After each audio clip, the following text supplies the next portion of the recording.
We're live. Good evening and welcome to the meeting of the Exam School Admissions Task Force. Because this is a remote session, I will ask Ms. Parvex to call the roll. Ms. Parvex? Thank you very much. Mr. Acevedo, Ms. Aguirre, Mr. Chernow, Mr. Kreger, Here. Dr. Freeman Wisdom, Ms. Grassa, Here. Lam, Ms. Lam, Ms. Nagasawa, Here. Ms. Garrett, Here. Dr. Tang, Here. Ms. Wade, Mr. Contompasses. Here. Thank you. We are pleased to be offering live simultaneous interpretation in Spanish, Haitian Creole, Portuguese, Cantonese, Mandarin, Vietnamese, Somali, Arabic, and American Sign Language. After I finish introducing the interpreters, we will activate the interpretation icon at the bottom of your screen. Click the icon to select your language preference. Our Spanish interpreter this evening is Randolph Dominguez. Will you please invite our Spanish-speaking audience to switch their Zoom channel in Spanish? Good evening, Mr. Contompasses. Good evening, everyone in this meeting. I will now introduce myself in Spanish and give instructions. Muy buenas tardes, damas y caballeros. Mi nombre es Randolph Domínguez. Voy a ser su intérprete simultáneo en el idioma español. Para poder accesar el idioma español, debe de buscar en la parte inferior de su pantalla un icono que es un globo terráqueo. Una vez haya encontrado este icono, va a seleccionar el idioma español y va a poder accesar a esta reunión con el idioma español. También, si está utilizando un celular, en la parte superior derecha de su pantalla va a encontrar 3 puntos. Una vez pulse allí, va a seleccionar el idioma español y va a poder escuchar el idioma español. Una vez todos los intérpretes se hayan presentado, entonces se activará y usted podrá ver el globo terráqueo.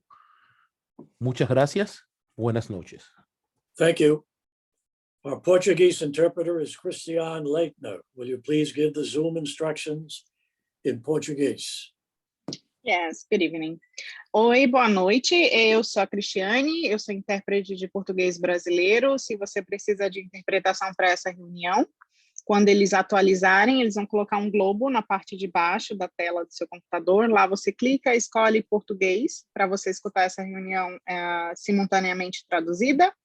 Se você está usando um celular, na parte superior direita tem 3 pontinhos, você pode clicar ali e escolher o canal português. Obrigada. Thank you. Thank you. Our Vietnamese interpreter this evening is Yuan Tru. Will you please give the Zoom instructions in Vietnamese, please? Good afternoon. My name is Duyên. I'm Vietnamese interpreter for meeting tonight. Xin chào các anh chị. Tôi sẽ là người thông dịch liên tục cho các anh chị. Nếu cần ngôn ngữ tiếng Việt thì xin bấm vào quả cầu chọn tiếng Việt và tôi sẽ là thông dịch liên tục ạ. Thank you. Thank you. Our Cantonese interpreter is Anna Say. Will you please give the Zoom instructions in Cantonese? Thank you, Mr. Contompasses, and good evening, everyone. 大家好，星期二下午好，我係Anna， 我係你今日嘅廣東話翻譯員。咁你睇到人間人工屏出現過地球儀嘅時候，咁你就撳落去揀Chinese 就會成功進入咗廣東話嘅翻譯頻道噶啦。如果你用手機嘅話咧，咁你就點，咁咧就撳去更多揀 Chinese 就會成功進入咗廣東話嘅翻譯頻道噶啦。多謝大家，陣間見。Thank you. Thank you. Our Mandarin interpreter this evening is Terry Yin. Will you please give the Zoom instructions in Mandarin? 大家好，我的名字叫 Terry， 我是你们的普通话翻译。待会儿呢，你们就在屏幕下方可以看到一个地球仪的图标，点一下地球仪的图标，然后选择 Mandarin 就可以听到普通话的翻译了。如果你是用手机或者是平板电脑上的话呢，你可以选择屏幕下方的3个点，然后再选择这个语言的选项和 Mandarin 就可以听到了。好，谢谢大家，一会见。Thank you. Thank you. Our Haitian Creole interpreter is Sergio Saint-Hilaire. Will you please give the Zoom instructions in Haitian Creole? Hi, everyone. Good evening. My name is Sergio Saint-Hilaire, Haitian Creole interpreter.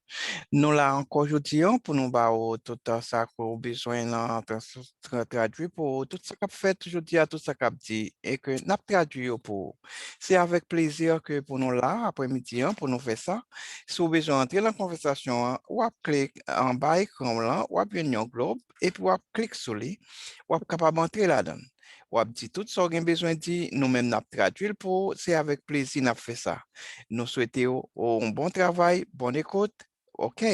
Thank you very much. Thank you. Our Arabic interpreter this evening is Ahmed Al-Rubaye. Please give the Zoom instructions in Arabic. مرحبا، أنا اسمي أحمد الرباعي، أنا مترجم اللغة العربية لهذا اليوم.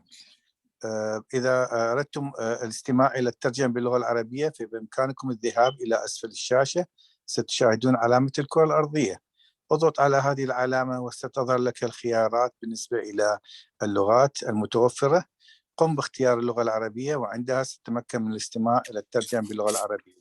شكرا جزيلا. Thank you, sir. Thank you. Our Somali interpreter is Camilla Fartoon Jamal. Please give the Zoom instructions in Somali. Thank you. Good evening, everyone. Hello, magacaygu waa Fartuun, kusoo dhawaada caawa meeshaan. Marka caawa shirkeena meetingka imtixaankii wixii laga hadlaya, marka waxaad iga heli kartiin qolka Soomaaliga, marka soo dhawaada dhowr. Thank you. Thank you.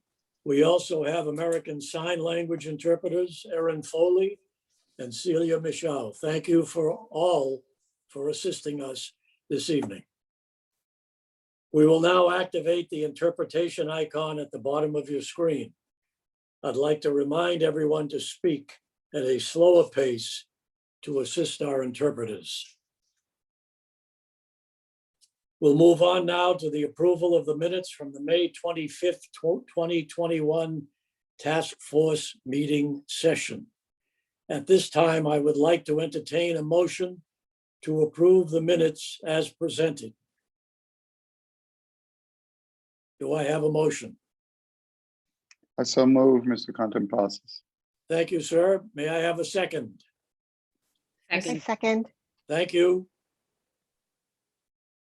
Is there any discussion or objection to the motion? Hearing none, Ms. Parvex, will you please call the roll? Thank you, Mr. Content-Passes. Mr. Acevedo, Aye. Ms. Aguirre, Mr. Charno, Mr. Kreger, Aye. Dr. Freeman Wisdom, Ms. Grassa, Aye. Ms. Lam, Aye. Nagasawa, Aye. Ms. Garrett, Aye. Dr. Tang, Aye. Ms. Wade, Aye. Mr. Content-Passes. Aye. The minutes are approved. We'll move on now to item number 4 on the agenda, discussion of simulations and other possible criteria and mechanisms for admissions. I don't know whether Ms. Hogan has any additional information to give us, but I thought we would at least start by asking her the question. Ms. Hogan. Thank you, Mr. Content-Passes. Has been just one short business day since our last meeting on Friday. So I only have 6 slides for you. Just pull this up.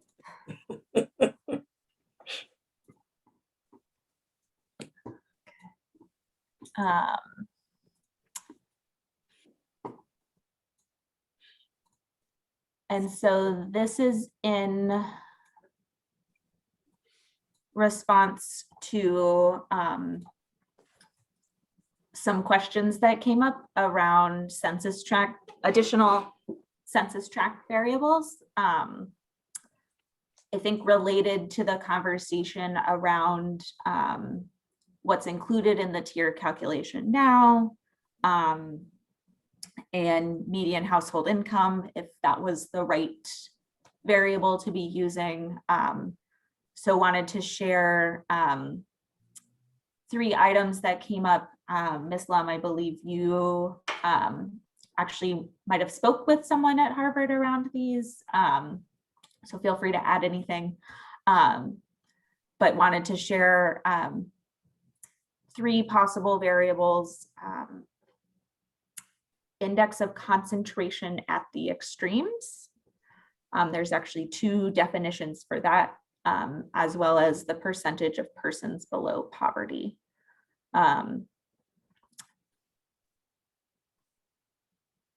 So what you see on this slide on the left is the name of the variable, and then a short-ish definition on the right. So the way this first index of concentration at the extremes is measured takes the number of white households in a census tract with an income in the top quintile, and subtracts the number of Black households with an income in the bottom quintile, and then divides that number by the total number of households to get an index for each census tract. Similarly, the second version of the index of concentration at the extremes looks at white non-Hispanic households with an income in the top quintile in comparison to the number of households headed by people of color in the bottom quintile, and again divided by the total number of households. The last variable here is the percentage of persons below poverty. So instead of looking at households, it looks at people. And it's the number of people with income in the past 12 months below the poverty level. The next couple of slides are just some maps. And so the way we created these maps is similar to how the tiers are calculated. We took these values, we rank ordered all of the census tracts in the city of Boston, and then assigned each a percentile. So the colors you see will be relative to each other, and the darker color will represent lower need. So this is a map of that first index of concentration at the extremes. And like always, you will get a copy of these maps.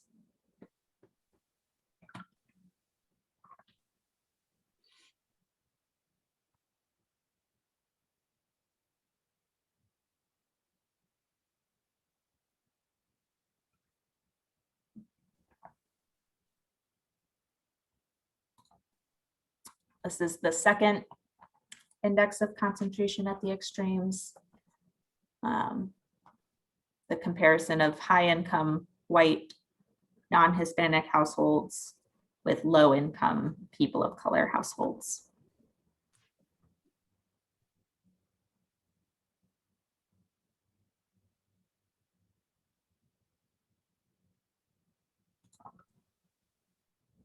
This is the percentage of persons below poverty.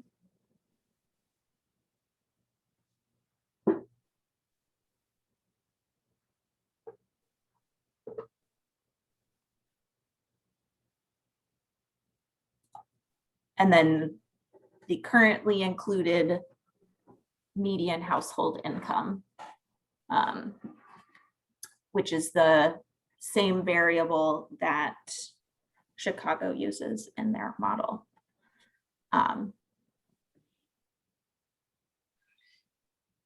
Ms. Lum?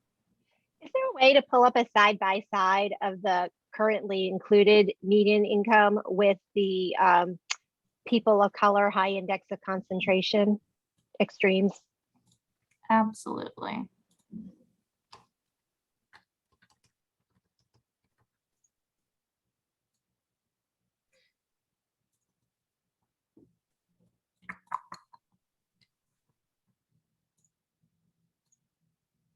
This one?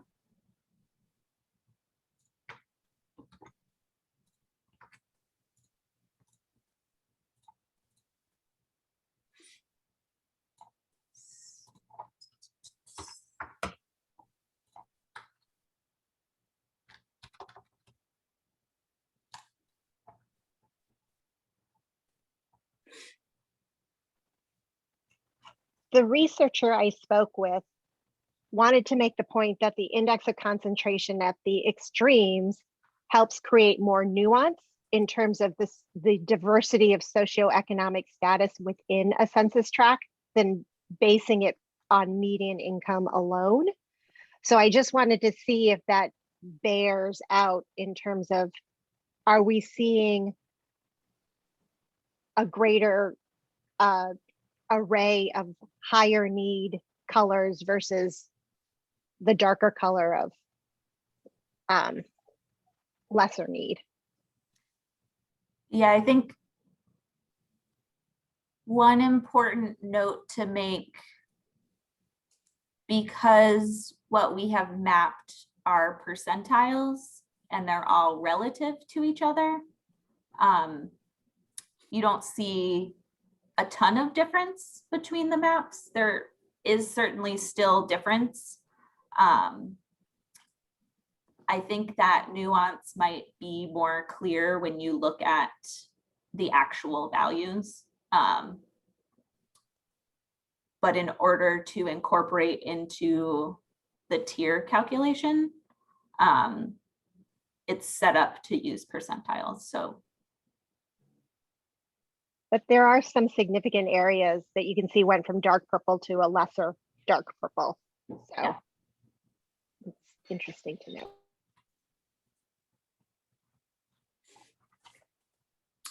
I can't see the hands, folks, so if you have questions of Ms. Hogan, please feel free to weigh in.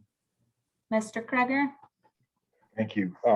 Ms. Hogan, is there a race-neutral version of the index of concentration at the extremes, meaning instead of comparing households by race, is there one that simply compares it based on income concentration? Yeah, we could, I think, do the same calculation using just the sort of all households data from the American Community Survey. These are the metrics that were identified through the Harvard School of Public Health, so that's why we use them. But yes, absolutely, we could recreate this, essentially comparing high income and low income households within a census tract. Thank you.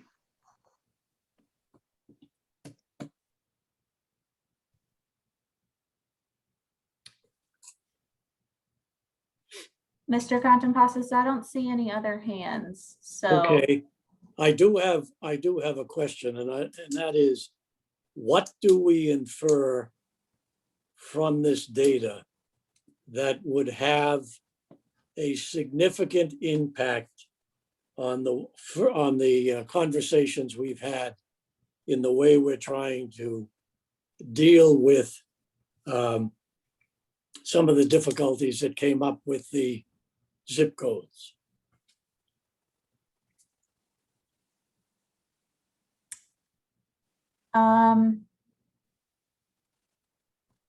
I think this is part of the conversation around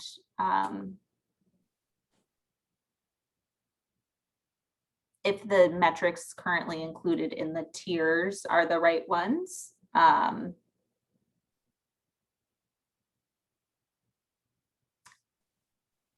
I think it shows, to Ms. Lum's point, additional nuance between census tracts. depending on which variable you choose. And that, I think, continues to illuminate the differences within a zip code that were not apparent when just using zip codes alone. So how much of, I don't know if this is a fair question to ask, but we've assigned a certain number of variables to determine the makeup of the individual tier. Mhm. What from this work, or particularly the work that Mr. Krager asked for, could be added that would take into consideration not necessarily the slides you've shown us, but the ones that show income level?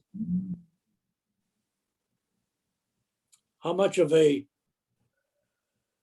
impact would that have on the variables that we have put in place?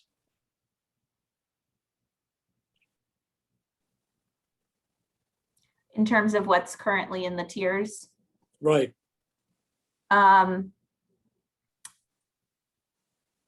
we haven't done the analysis to incorporate this into the tiers in place of median household income, because it would be one of 5 variables. I think we might see minor shifts, but nothing major. But that's certainly, again, something we can look into.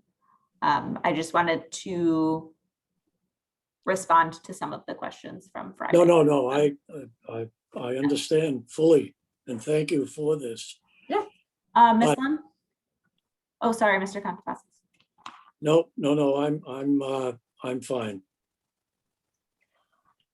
I think part of the reason for looking at this data is almost in response to the testimonial that we received earlier today from the Harvard student who was requesting or suggesting that the working group move away from census tract socioeconomic data to individual family economic data. I think, I don't know, from what I recall from past conversations, that was not necessarily data that was easily obtainable based on past conversations. So I was wondering if using an index as opposed to the median household income would draw a finer enough point to create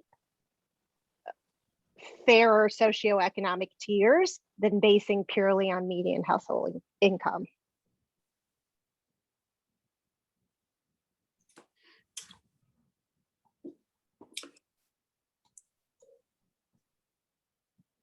So I guess what I'm concerned about is this question has come up 2 or 3 times, the individual income data, and we are now at a point where we're less than 2 weeks away from coming up with a plan to present to the school committee. And why I'm asking the question is, with the variables we've chosen to make up the tiers, is there something we could do that would address what you've raised in this concern, in your concern? Because I'm constantly worried about adding yet another series of discussions when we don't have the luxury of another month or so to do this work. And so if there is a way to ensure or to find ways to ensure what we have already put on the table, can we tweak it, my word, to address some of the concerns that have been raised by Ms. Lum and the student who submitted this. I haven't read the data, the statement, but I'm worried about the timeline.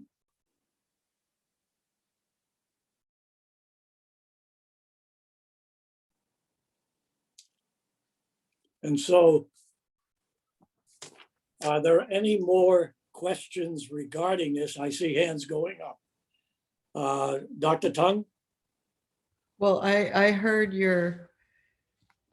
what you just said as a question, so I wanted to give my response to that, which is Sure. The best solution would be individual data.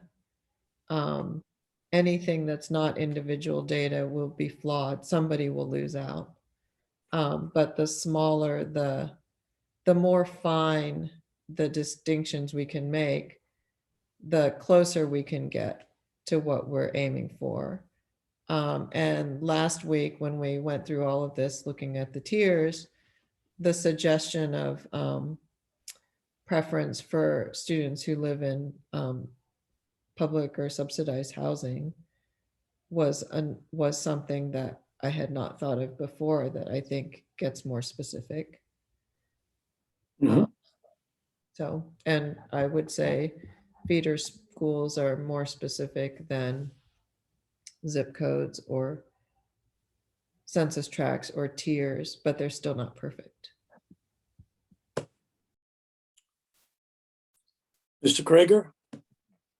So I'm very intrigued by switching out median income for something that looks at income at the extremes. And it does seem to be more nuanced. What I was hoping we could also get, because I am concerned both by what the individual commenter raised in this broader point, is how, if Monica or if any of the school administrators in the group could help us understand how difficult it would be to get individual student socioeconomic data. I recognize we have some, I recognize we don't have all of it. And what we have is for BPS and maybe charter school students, but not for others. I guess, how hard is it to get that data, and how hard is it to verify? Is something I'd just like to have so that we can, address. I think we'd first have to decide what is the data that we need to assess someone's socioeconomic status. I also worry about any undocumented students who maybe don't have any paperwork, depending on the paperwork that we need, who are afraid to submit their paperwork for fear of being deported. I mean, collecting it would be very heavily on the school, and I'm not saying it's impossible, but I do worry about the barrier for some families, and families being fearful about, why do you need to know how much money I make for my kid to go to public school? And that's not to say I don't think that this information wouldn't help us in a process. I'm just trying to pick at all the problems. Ms. Garrett? That's astounding. Yeah, I agree with Ms. Grassa. I think that if we're trying to drill down to individual income, then we should look at as many proxies as possible, so that as few families as possible would need to submit individual data. So that would include things like automatically approving folks with certain housing status. I would again suggest that we look at schools with high concentrations of socioeconomically disadvantaged students and potentially make that a proxy, so that as few people as possible need to submit the kind of information that Ms. Grass is referring to. I would also strongly suggest that if we were going in that direction, that be a centralized collection process and not a school-based collection process, in the same way that the district is involved in collecting grades and other pieces of the equation. I also think that if we are drilling down to individual student level data, of which I see benefits, but I am very concerned about the operations, I think that something at the school, at the specific student level data seems to work better with a set aside than tiers. So that feels like the more practical implementation if you're going student by student. If you're going to a more holistic kind of geographical diversity model, I think that the tier model makes more sense, but I think it depends on, as Ms. Grassa said, the data that's available to us and the direction that we want to go, whether it's students or groups of similarly typed students, understanding the imperfection of the data available.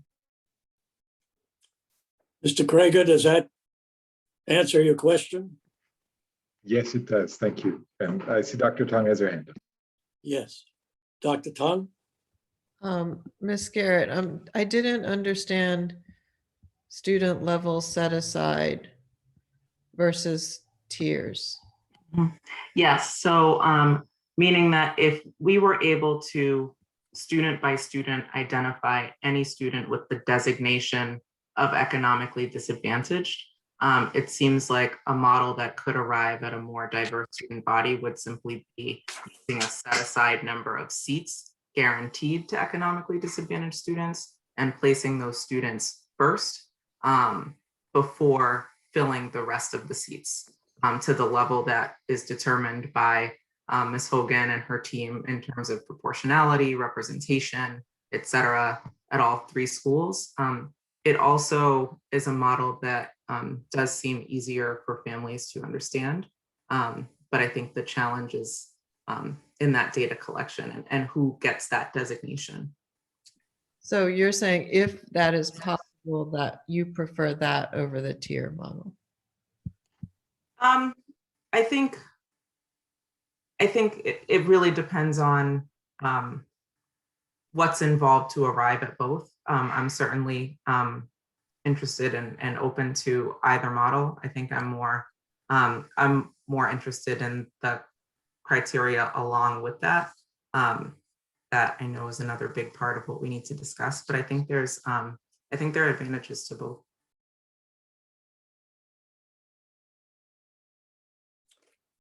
Any other questions? Thank you. Okay. We gave you all a bit of homework over the weekend. The next item on the agenda is a discussion of proposals for possible recommendations. And I emphasize these are possible.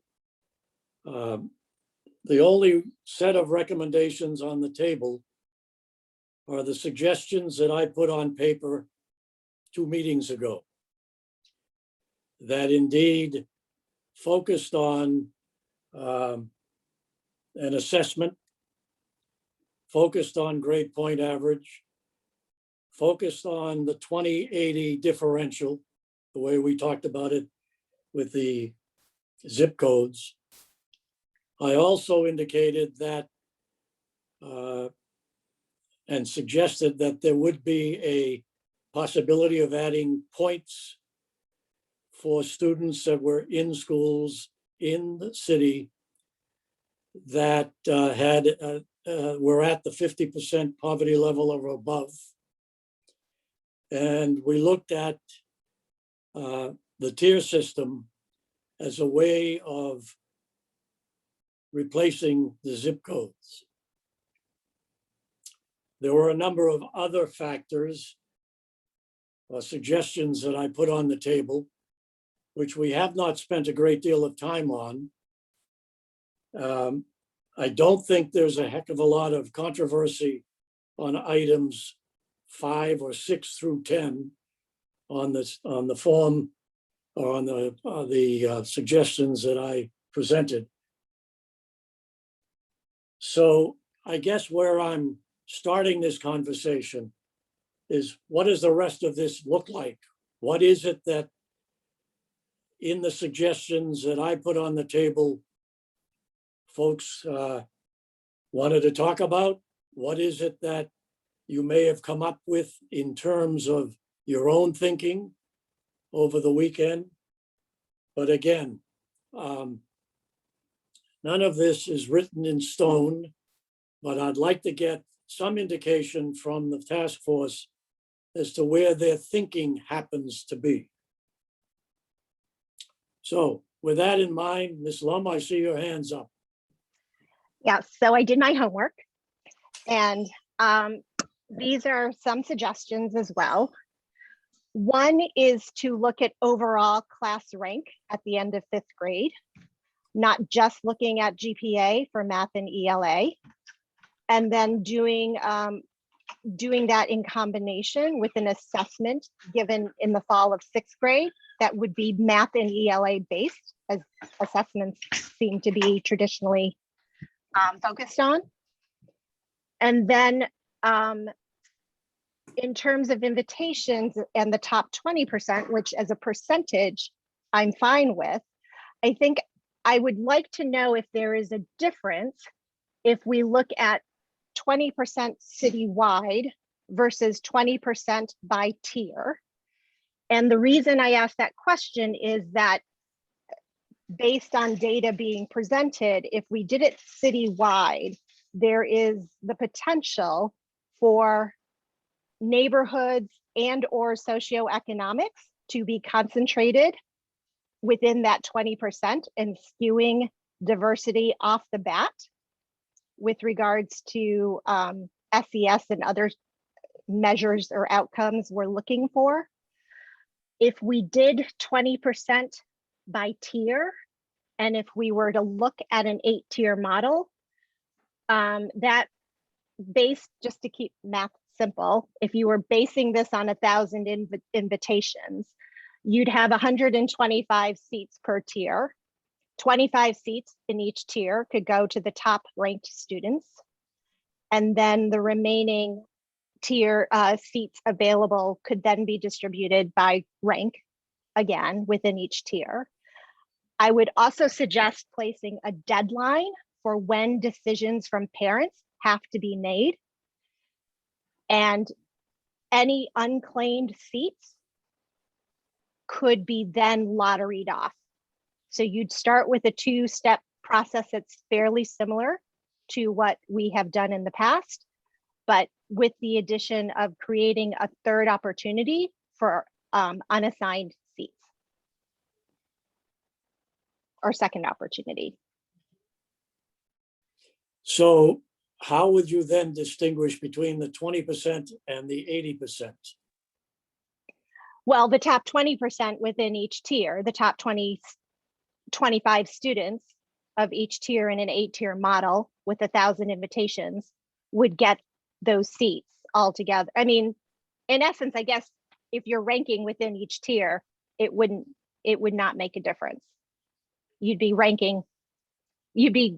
assigning seats per tier.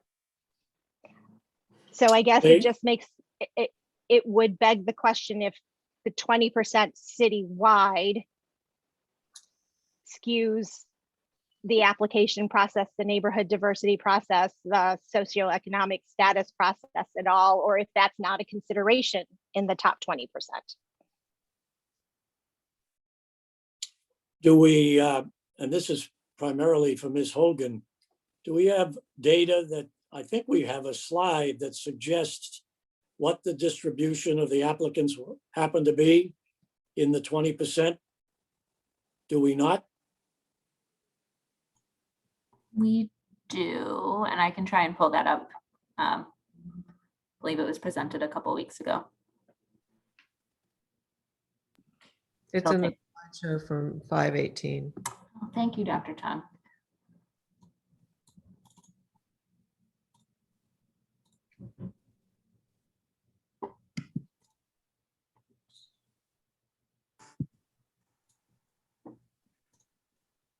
Maybe we can keep going while Ms. Hogan. Yeah, I think I think Mr. Krager, you had your hand up? I doubt it. Oh, there we go. I don't know, Dr. Chung, if you know which slide it is per chance. I think it's 24 or 25. Oh, so good.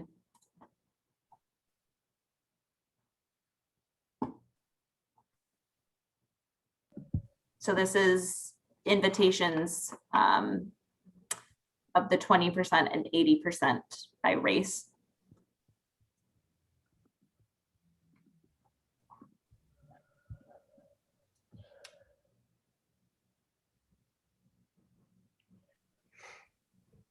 I believe this is by zip code for 7th grade, and then there should be another slide for 9th grade.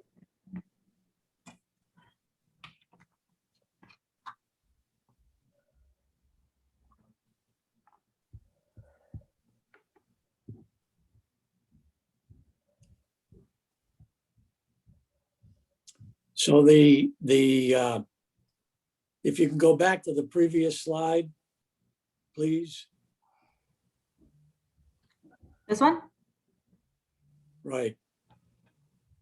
So in the 7th grade, the 20% would indicate to me that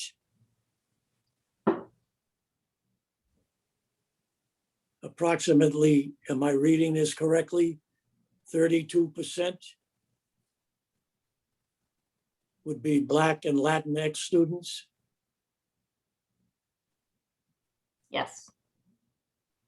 And the remaining 80%, it was 43%.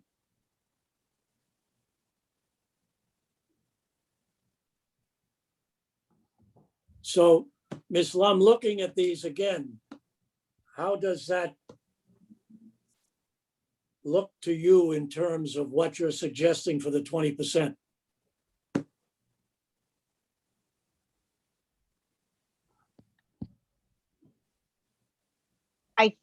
I think it does bear that the majority of the 20% were not people of color, or that's not exactly true. It's 54% people of color, but the 27% or the 31% is heavily weighted in the first of the all invites is heavily weighted by the first round of 20% citywide, if that makes sense. I think my concern was more listening to public testimonial and the neighborhood by neighborhood concerns about students who were left out of the 20%, even though they were their top students in the school, or and just wondering if ranking within tiers would actually help address that or not. I'm not a statistician, so it's hard for me to wrap my head around how the numbers might bear out. But I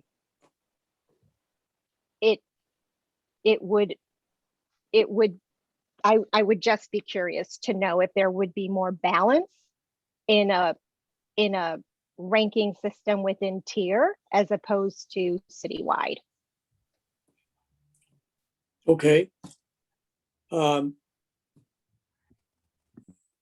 we take this off the screen for a minute so I can see what, Ms. Hogan, is that something you can put together for us? I think the question, if I'm following correctly, would be what would if you took the top 20% of each of the 8 tiers versus the top 20% citywide, how would that look in terms of demographic groups? And we could look at that. Mr. Krager? Well, I want to put forward 2 paths based on some of our prior discussions, particularly from last week. And at the start, I want to say that I'm approaching this with an openness to what I'd consider a limited use of a standardized test to measure as one of the indicators of a student's readiness to enter an exam school. And the two that I think I'd put forward as possibilities based on last week would be an 80-20 lottery model, one whereby whether it's grades, an assessment, or a combination of both, the first 20%, much like our current citywide model, would get in on a combination of those factors, or on a ranking of academic factors competing citywide. And then the remaining 80% of seats could be distributed by lottery. Forgive me, I'm going to move for just a second.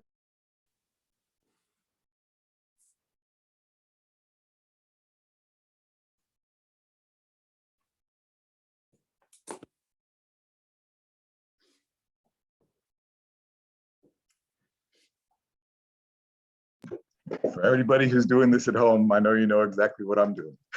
So, what do you got, Mark? What is he or she? What's that? What is she or she? Or she? I mean, Oh, we might as well get to meet her. That is one loud small dog. This is but this is the fact, right? If the first 20% goes citywide in a system that's based on grades, exam, or both, or something along those lines, the remaining 80% are filled via lottery. I would suggest a tiered lottery using 8 tiers. So it would be students from each of the tiers who would be in lottery with each other. In doing that, I would be open to a measure of a qualified applicant pool, something that says, here's a cutoff that we're willing to take. This past year, we used B or better on grade level work. I suppose there would be a way to do that involving the MAP test. I would be very curious about whether and how it could be done so that students would have the option of using something they have already done. For example, achieving the same on MCAS, or using MAP, or eventually being able to substitute MAP growth for students who have to take the test repeatedly over time as an additional path in beyond just achievement. But that's one model. And then the second model that sticks out to me is what we were outlining last week, generally an 80-20 model where there are 8 tiers of admission, and there is a bump for students who attend high poverty schools. I would be open to different ways to approach the definition of a high poverty school.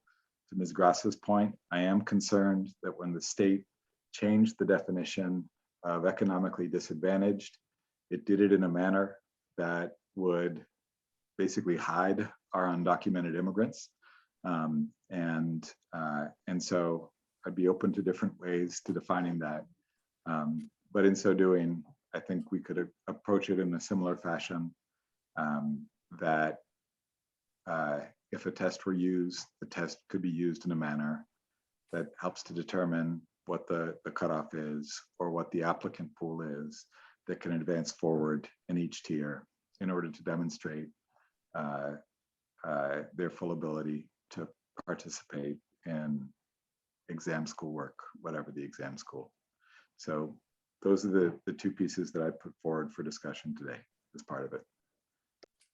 Thank you. Dr. Tun? I lowered my hand. Okay. Mr. Chernow? Hi, I would like to put forward a different set of proposals. My own proposals that I've been thinking about. It's kind of still in the drafting stages, so don't attack me too much. But my idea is pretty much, or an idea that I've thought with talking to other people and stuff, is a 3.0 or 3/B starting point, and then a lottery from there. So pretty much it wouldn't give you any more weight by having a higher GPA than 3, but as long as you have a B or above, you are eligible to be entered into the exam. And then from there, it goes into a lottery system. And the lottery system, I haven't fully, if anyone has ideas about how that could work, thinking based off of like either some type of tier system that others have talked about, or maybe break it down to what type of elementary school where you're coming from, you know, giving some type of weight to BPS students. But my general thought process is a 3 or a B average to enter. And then once you have that passed, it's a lottery. So you have so what that would do is provide less chance of grade inflation, because it makes no difference either an A plus or a B. There's no difference once the lottery begins, because it's not a tiered lottery that would be based off of how high your grade is. It would just be you have a B and you're in the same pool as everyone else. So yeah.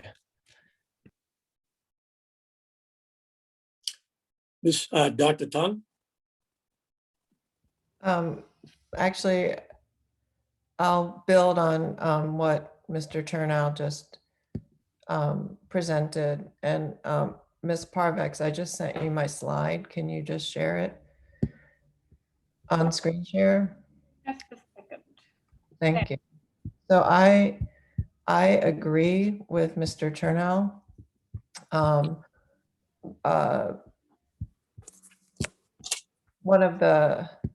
So this proposal is built off of many of our discussions, including the findings from the temporary policy and evidence, you know, from the literature around tests. So my proposal does not use a test, because we've heard evidence from college admissions that that the GPA is a better indicator than the assessment. We know that many colleges are going either test optional or test free, including highly selective colleges.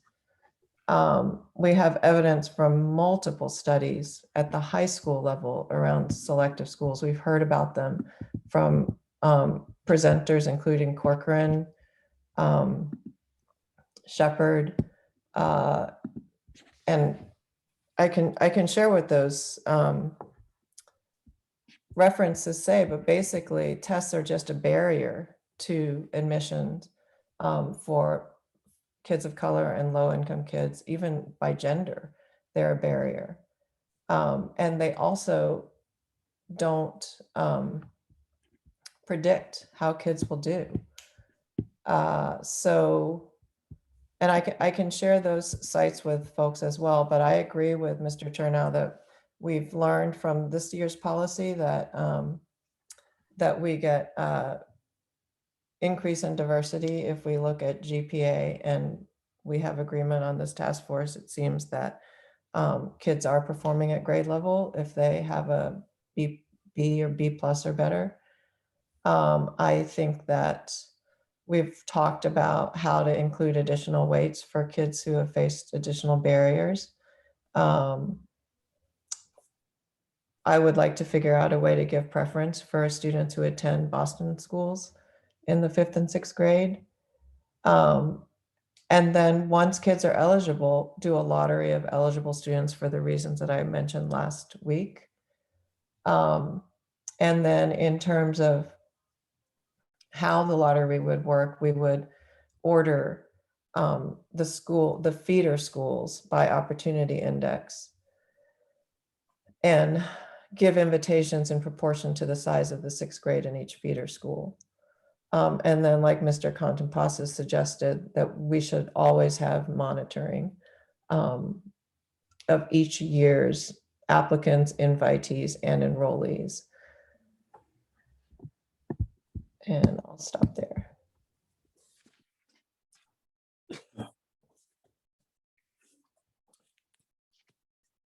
Are there any questions of Dr. Tung? I believe, I can't tell whether it was Ms. Grassa or Mr. Acevedo, but Ms. Grassa, why don't you go? Thank you. I I would like to also build upon Mr. Cherno and Dr. Tung. However, I believe that there should be a test component in this, and I have gone back and forth on this for many reasons. I am reading a text called Grading for Equity and really thinking about grading. And I know BPS is very much launching this work in conversation with leaders, with a subset of schools, and that the grade inflation is a real thing. And that until we as not just the city across the board, across all types of schools can come to some sort of understanding around grading, I think just using grades alone would actually be far more inequitable than potentially using a combination of an assessment and grades. And knowing that the MAP assessment, while it is not perfect and neither is just grading, but that the MAP assessment can help us assess where students are in terms of achieving grade level standards, and that for our students who grades more better show their work, they would have that balance. So having the both a yes and to grades and an assessment. But I continue to come back to the lottery piece of that's the eligibility, and then kids go into a lottery and then potentially can earn a seat at exam schools.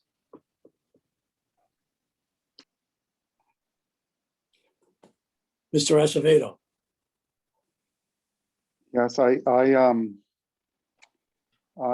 am falling somewhere in the same sort of camp with Ms. Grasso, although I still have a great deal of discomfort with the lottery, and I found what Mr. Contempasso shared about the lottery to be concerns that really would have to be fully and I think dispositively addressed. And I heard, and Ms. Garrett's concerns with the lottery as well.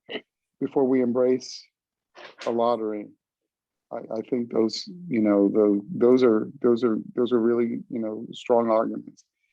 And I think that if we come up with an equitable system, whether it's an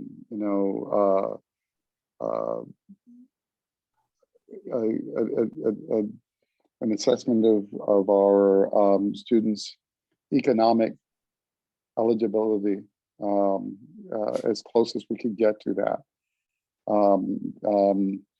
Some of the things that Ms. Lum had shared earlier, their class rank in 5th grade, grade point average, and an assessment as fairly as we can come up with it, whether it's MCAS or the MAP.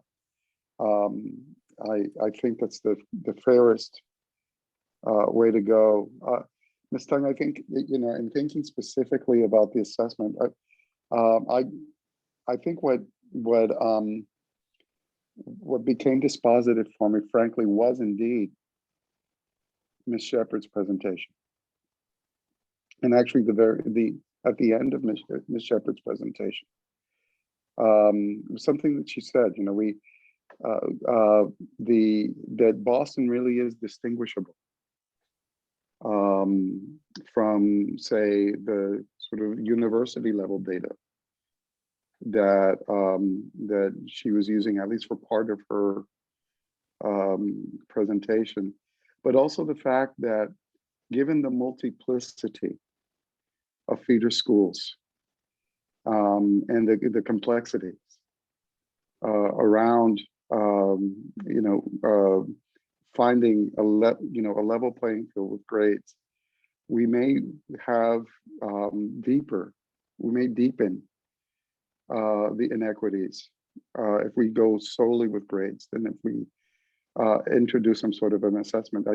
I found what she said at the end to be very telling. She said, you have a dilemma. Yes, Boston is different this way. And you have a dilemma. We kind of just basically ended up precisely where we are. And I agree with her. That's our dilemma. We're not going to come up with a perfect system, precisely because of that, and because of this multiplicity of different feeder schools, we have to find some way to balance all the mind-boggling grade disparities in a system that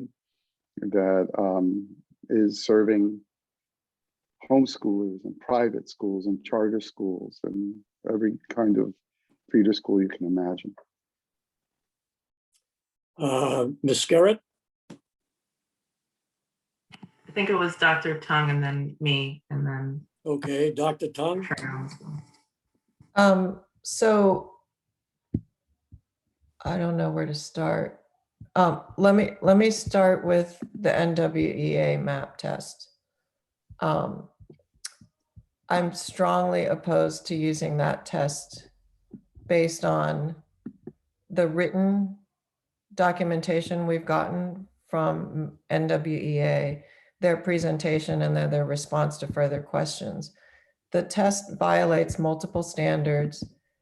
There's no evidence that it's predictive, like of how students will do in a selective school. They don't come forth with reporting of group mean differences. They don't share their diff and item analysis. There's only one question type, multiple choice, unlike MCAS. And they told us that it was impossible for a test prep industry to grow, but you can Google it and 8 companies come up immediately for test prep for the MAP. So I just strongly disagree with that assessment. In terms of what Mr. Acevedo just said about feeder schools and the wide disparity in grading practices, if we use feeder schools, not zip code, not tiers, not census tracts, if we use feeder schools, then it doesn't matter how one school grades compared to another, in my way of thinking of it. And I'll stop there. I'd actually like you to elaborate on that point, Dr. Tung, if you don't mind, just why it wouldn't matter, right? Once we're looking within an individual feeder school.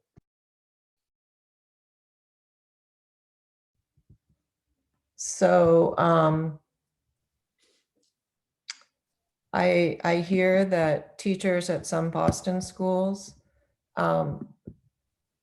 feel pressure to have their grades be more in line with, say, parochial school grades, right, in 6th grade.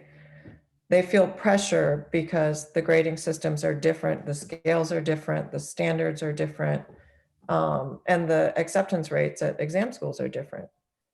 And so if we were lotterying off or even ranking kids by feeder school, then the kids at a BPS 6th grade, the teachers, 6th grade teachers at a BPS school don't need to be thinking about how their 3 compares to an A or an A+ from a non-BPS school. So we would be giving seats, we would be making invitations by feeder school, and they would have to worry less about what's going on across the city. Or So Dr. Tung, how would you then involve the non-BPS schools? Well, they would also have a set number of applicants, just like any school. Any school that has, all the 97 schools would still have seats. Their seats would be proportionate to the number of kids in 6th grade.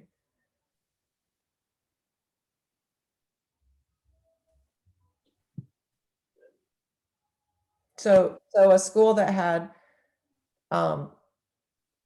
100% of their kids with a 3.0 or equivalent or better would go into the lottery, as well as schools where only 30% of their kids have a 3.0 or better. But the school with 100% of kids would still get the number of seats proportionate to the size of their sixth grade. And how would you determine, you're suggesting that all of this falls on the GPA of 3 or better? Yes, because our mandate is to maintain rigor, and through several conversations, we've determined that there are many definitions of rigor, but that the principals seem to be comfortable with the idea that as long as kids can do grade level work, they welcome them. And B, actually the entry class from this past year had B+ or better.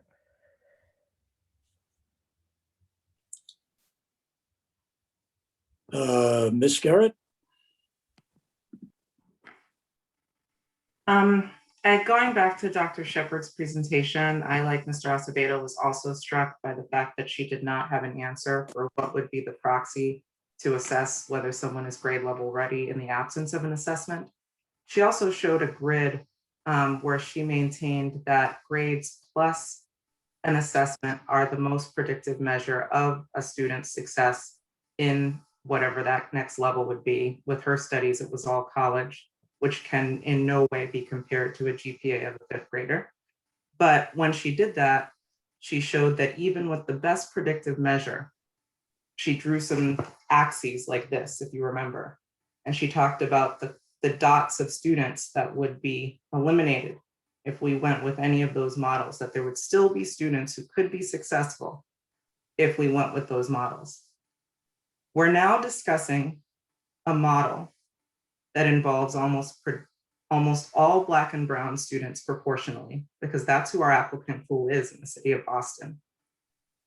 And taking an indicator that is deeply flawed and biased toward students of color, bias against them, excuse me, and using an arbitrary lottery, which would take huge numbers of dots of students who, had there been an assessment or had there been some sort of differentiation between a B, B+, A, or A-, could have been at the top of their class, who would be excluded from all 3 schools based on a lottery number that they were assigned after 6 years of academic work. I cannot support that. I do not think it's fair, and I do not think the families in the city will think that it's fair. I think it should be of note that every parent or every person who has spoken on behalf of a lottery in public comment does not have a student in an entering grade level anytime in the next 4 to 5 years. They either have already been through it and their kid's already there, or they have a preschooler. So for us to say that the locus of control is best at the student level, and then feel comfortable knowing that potentially the highest performing student in the city of Boston may not have a seat at any of the 3 exam schools, and that student could easily be economically disadvantaged, a student of color, a single parent home, whatever indicator, knowing the diversity and complexity of our city is, to me, appalling. And I feel an extreme overstep of this committee. I also would like us to stop using the term feeder school, because we do not have feeder schools in Magnet, citywide high schools. Feeder school is a specific definition of a school that is designed to feed into another specific school. It's used in neighborhood school terminology. Exam schools do not have feeder schools. It has a universe of schools that students apply from. And the universe is so large that when you talk about a proportional admission based on the size of a feeder school, you're talking about admitting a fraction of a student from a school. We have been told about ourselves over and over again in small zip codes that resulted in only one chosen student coming out of an area. To propose that we move to another space where in one school, one chosen school person gets lifted up because their school was smaller than another school also feels like something that would feel dramatically unfair to families. Thanks. Thank you. Ms. Lum? I think I'm one of the last. I Okay. think you, Miss Freedom Wisdom, and myself, and then Mr. Cherno. Okay. Ms. Wisdom? Good evening. I just want to echo everything that Ms. Garrett just mentioned, so I'm not going to reiterate it. I'm in agreement in terms of the lottery. And what I wanted to emphasize, when I say when I'm in agreement in terms of the lottery, is that I'm not in favor of a lottery. I want to be clear about that. When I'm talking about the GPA, we continue to go back to the GPA, and I understand why. But I want to again, you cannot distinguish, when we're talking about doing grade level work, you cannot distinguish between program areas. So students from all program areas end up in that with the 3.0 or 4.0. So we need to be clear about what it is we are looking for or seeking when we're talking about using the GPA. And I just really wanted to just to put that out there and and that's why for me, having an assessment alongside the GPA, and what we do with the data is something different, but at least you have that data so that you can see how GPAs play out as it relates to an assessment. And so I just wanted to put it's manifesting itself right now in terms of the students who are coming into exam schools. And I am happy that, we are working with the district and they are providing the resources to make sure that all students feel welcomed in the environment. But as we move forward, it's just important for me to just state those things. Thank you. Thank you, Ms. Lum. Yes, I just would like clarity from individuals who are advocating for using GPA in part as to whether they're specifically speaking to the traditional GPA of math and ELA, or if they are looking at GPA overall. And I want to bring up again the case for overall, whether it's GPA or class rank, because I think you have a more holistic measure of a child as opposed to a child who may be benefiting from either grade inflation because the grades that are typically used to assess readiness are predictable, or the subject areas are predictable, and B, you perpetuate a culture where there is the potential for teaching to the application process as opposed to teaching the child and teaching the subjects at hand. And I would also argue that if we can emphasize holistic overall GPA or class rank at the elementary level as a precursor for assessing a child's ability to work at the exam school level, you will then create perhaps more opportunity for more investments at the elementary pipeline level for overall child education. If you know that that is the standard that will be held at the most selective of high schools. And that's a whole nother issue, not under this purview of the working group, but based within the boundaries with which we have to work. That's where my case lies.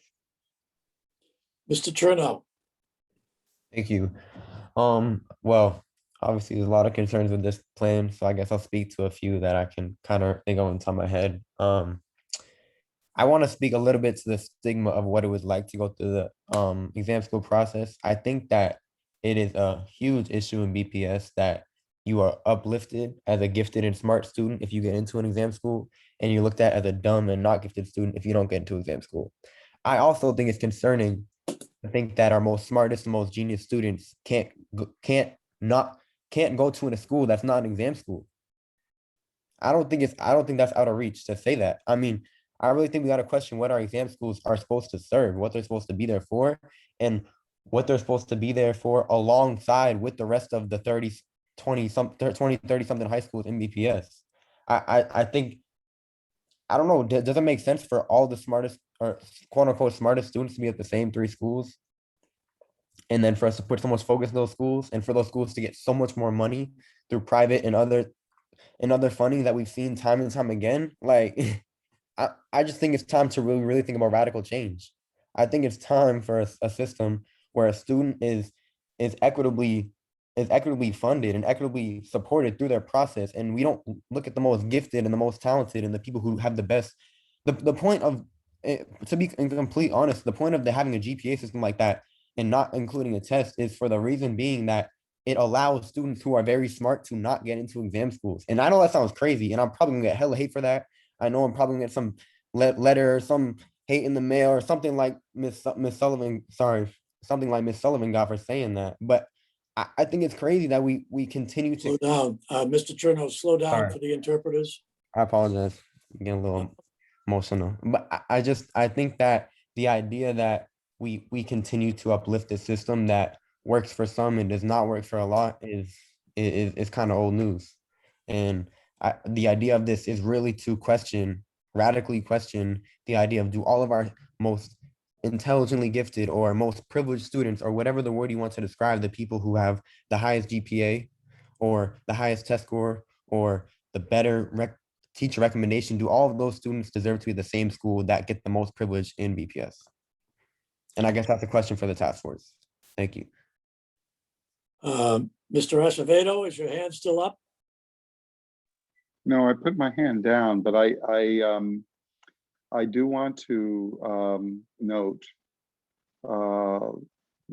Ms. Garrett's comment, going back to noting that of Ms. Shepherd's presentation, that graphic that looked at both, that combination of an assessment and GPA as perhaps the best way to get where we're going. And I'd love to, perhaps it may be useful for us to revisit that graphic again and think that through again. If we have, I'm sure that we have that saved somewhere.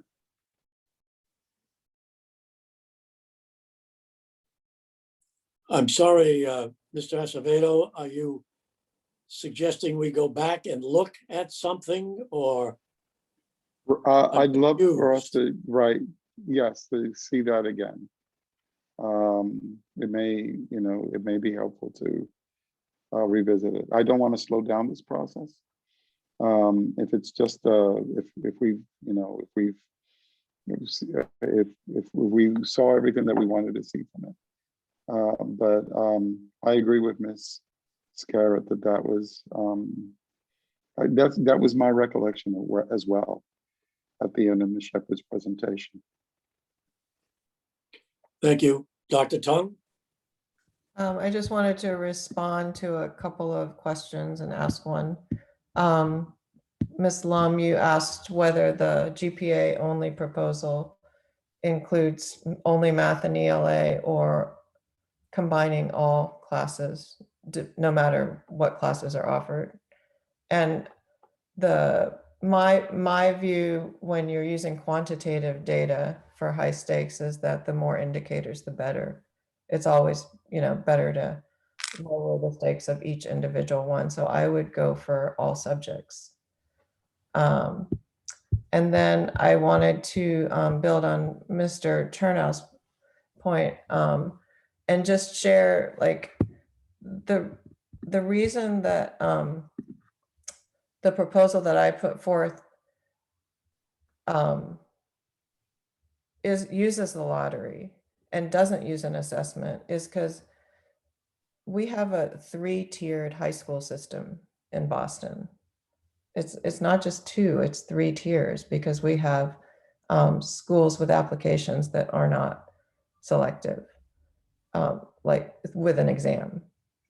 So my vision is that BPS has all open enrollment high schools, because then you wouldn't have winners and losers. You would just be matching kids based on curriculum and learning style match.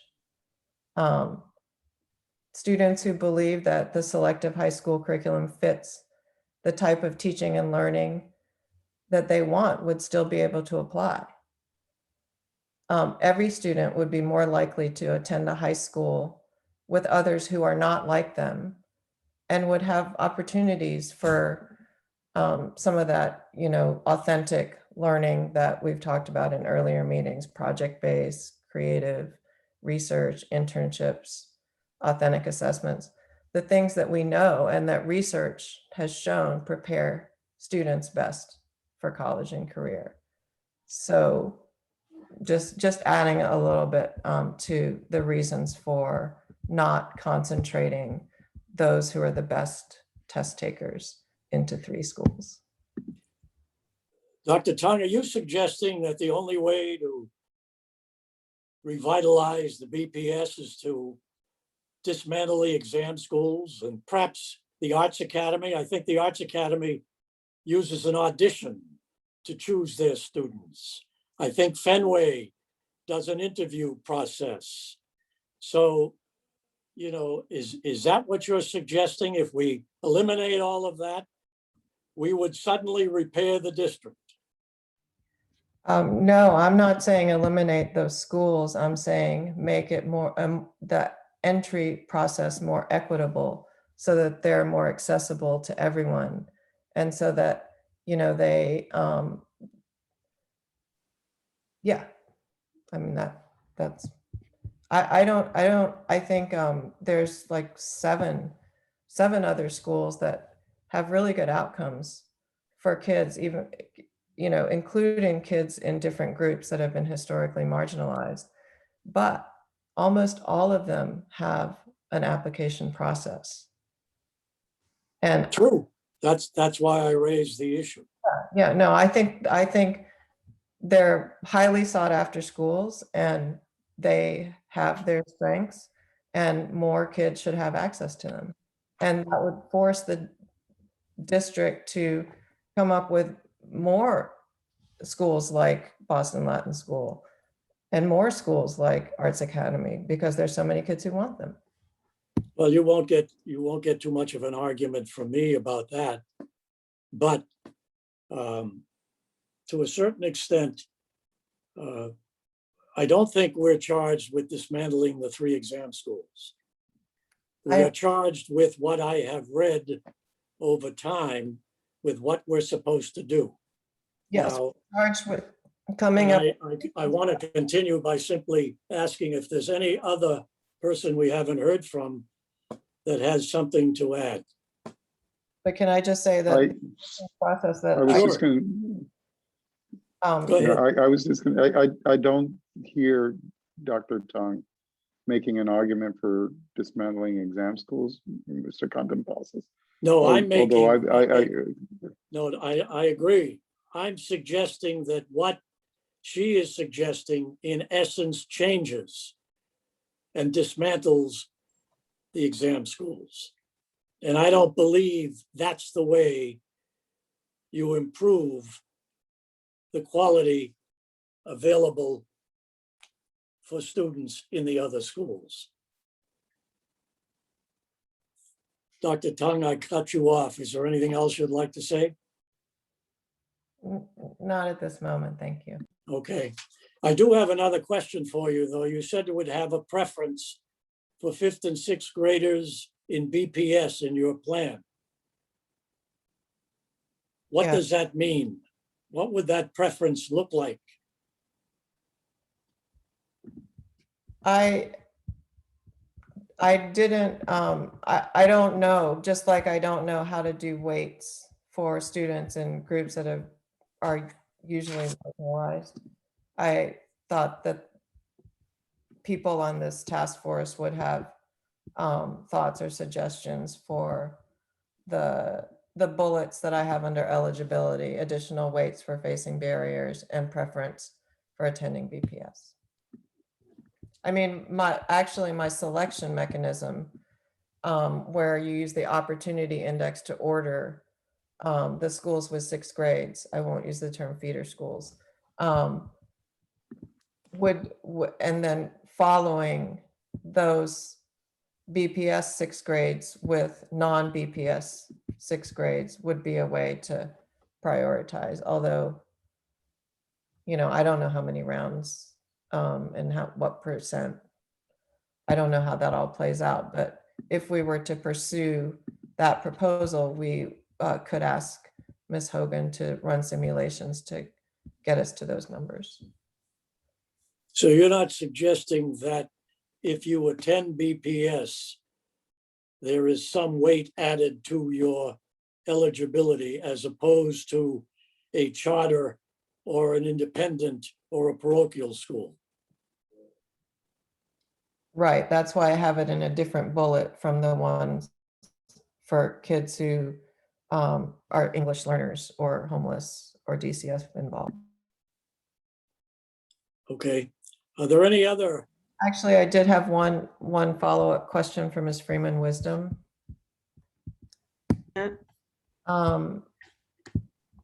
What do you mean by program areas when you said students from all program areas could end up with a 4.0? What does that term mean? Because regardless of what what type of class you are in, you end up getting, you're going to get a grade. And so when we're talking about on grade level, we have to be clearer about what it is we're talking about, because you have students who are in ESL 1, 2. Doesn't mean it's not on grade level. I'm just asking the question of, in terms of what measure do we have that says that student's performance is on grade level? So which curriculum are we talking about? And you, in your presentation, you talked about the college's missions and they're moving away from assessments. But what the colleges are not saying is the fact that, you know, they are looking at a young person's transcript and how they take advantage of the most rigorous courses at those schools. So if young people are coming in and we don't have any measure in terms of, you know, we don't have any assessment data, are they going to be able to it's our job to make sure that they're able to access those advanced placement courses and things of that and dual enrollment opportunities, and we're going to expose them to it. But it's going to take some young people longer than others in order to get to that point where they're able to access them. And again, not a problem, but we just need to know what we're talking about when we say, let's just do GPA without an assessment and let's just do a lottery, because it has many different implications. And the very people that we're trying to help become the very people that we end up hurting, because there's nothing more hurtful for a young person than to enter into an environment that someone told them that they would do well in, right? And then they go into that classroom, they're looking at their peers, and then they feel a certain way. They don't feel like they're good enough. I never want a young person to feel that way. So it's our job to make sure that we create the environment for them to succeed in. But for this body right here, it is our job to make sure that we are clear about all things and not just speaking arbitrarily around, you know, what may sound good, because some of us are in these schools, we're seeing it, and it's not as clear cut as it may appear. That's what I'm talking about. Thank you. Any other comments? Well, we seem to have some folks who are favoring an assessment, and we have some folks who are vehement that the NWA, the MAP test, is inadequate. We have, I think, some agreement that we have to have some eligibility requirement in order for students to get into the mix. And I think that's about the only thing we've agreed on as a group, and that is that the B or better in the GPA or the in math and English language arts is the indicator. I still, as I mentioned last week, we start including the entire program of study for the elementary schools, we're going to run into difficulty because of the matter that there isn't consistency across the entire district. Dr. Lum? Oh, sorry, Ms. No. Lum. Thanks for the promotion. I want to push back on that last point because I feel like we would be punishing the student for the discrepancies within the district as opposed to the outcome of student achievement. The only way I'd respond to that is that the English language arts and math is a curriculum that is in every school full-time, 5 days a week. We have schools that are of different sizes and shapes where the ability to do all of the things that we'd like to see in every school may be limited. And I think the only standard that we can use is what every student is exposed to for the maximum amount of time. But I think we get into a self-fulfilling prophecy then, where if the only standard is math and ELA, that's the only standard that continues to receive investment or the emphasis. And you mentioned science being on the back burner for many schools. The reason it's on the back burner is because all the emphasis is on math and ELA. If we don't, to borrow Mr. Chernow's words, make some bold decisions about radical change that we can have purview over, then if we don't take advantage of this platform or opportunity to do that, I think we lose the potential for seeing changes that could be made as a result of the decisions this body makes. Ms. Grasso. Thank you. Ms. Lum, I would not disagree that there is an emphasis in particular areas, and that's what drives money and funding. And I'm not saying BPS isn't complicit in it, but I also think it's very much driven by the federal and the state governments and how they assess schools and make decisions about where we are. And the data they put out, the subjects they assess, the money they put behind things. So I certainly think it is something that is but broken, but is much bigger than just the Boston Public Schools.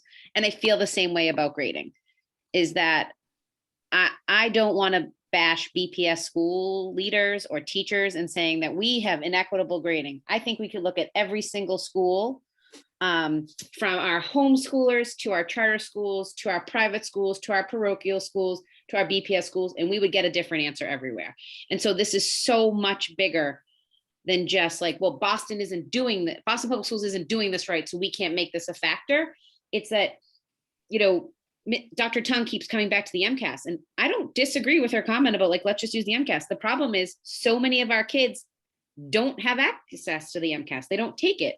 And so it kind of makes it a null and void thing that we don't want to make an admissions policy around something that everyone can't even get to. And so I think that that is the bigger piece about it, that it's not just a Boston problem. It's that we don't align. We would find totally different things at a parochial school down the street from my school and the charter school down the street from my school. And you would find different standards being taught. You know, those of us who have state aligned standards would be doing something very different than those who do not. And so it's about finding this kind of common ground amongst all these different types of schools that are all over our city, which certainly complicates this process immensely. I fully appreciate the differences and the discrepancies. I think my point is, though, within each model, whether you're a homeschool, a charter school, this BPS school or that BPS school, there is within that school a standard of grade and a standard of measuring student achievement. And if the only data point we have as a district is that overall GPA and or class rank, then we should not dismantling or addressing the complexities that balloon the more you look into it is certainly a huge issue. But ultimately, if what we're trying to do is assess a student's readiness to take on a school is more than just its ELA and its math, and a student's ability to work holistically within their school and within their culture and within whatever system of assessment that school has set up. The only outcome we have of that achievement is their class rank and their GPA. Mr. Acevedo. Actually, my point was going to be something else, but Ms. Lum, I think you just made you just made actually Ms. Freedom Wisdom's case in a way with respect to universities having having the luxury of assessing transcripts and 12 years of high school and AP work. Just that's why they could afford to go without an assessment. And I know that that's not where you are, I also, I'm thinking really some sort of an assessment is necessary. My question here, my sort of like radical thinking, it's not a recommendation, it's a question. And maybe the answer to the question is, it's impossible, it's a ludicrous suggestion. I do recall Ms. Shepherd suggesting that why not compel students from the private schools and the home schools to take the MCAS as well as an entrance requirement. It may be that that's beyond, is it because that's more of a DESE designation, and we don't have we don't have the authority to do that. But I'm posing that as sort of my radical think outside the box. And maybe the answer is clearly, Sam, it's because it can't be done. But I'd love to hear, just some thinking as to why not that? Why, the answer could be very, very plain and very, very obvious to many of the wisest minds here. But why wouldn't we be able to have a homeschooler or someone from a private school take the MCAS as part of their entrance requirements? Mr. Acevedo, we don't control that assessment. It's controlled by the state, and That it might costs be me. money to do that. It costs money to have it graded. It would have to be a larger negotiation with the state. And I'm not saying it's not possible, but I highly doubt the state will want to pay more money for these other students to take it, or that these private schools would then want to pay money to take this assessment if that is the case. Dr. It's good to have that response on the record. Even if we think we know that. Look, but we're if creating a record.